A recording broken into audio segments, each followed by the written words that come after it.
65-year-old David Morrison. He would plead guilty to the 1986 murder of 32-year-old pro golfer Sarah Hunter. David would be sentenced to life in prison without the possibility of parole. 32-year-old pro golfer Sarah Hunter would be reported missing September 19, 1986. 2 months later, Sarah's body would be found November 27th of 1986, located in a wooded area in Danby, Vermont.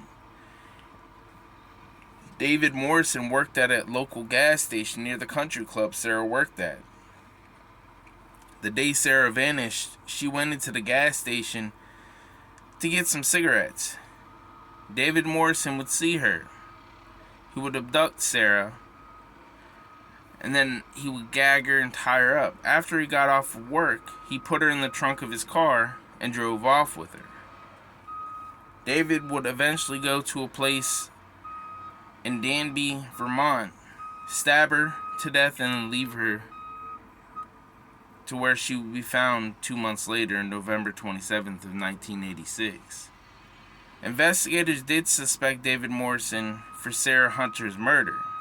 He would be arrested in 2012, but the evidence was mishandled, so the prosecution would drop the charges in 2015. But a decade later, David would be charged again for Sarah Hunter's murder. He would plead guilty, and he would get sentenced to life in prison without the possibility of parole.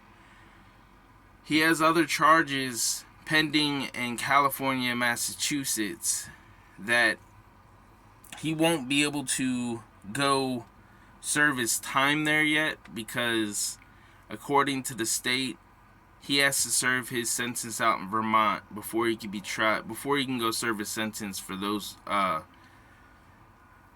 charges.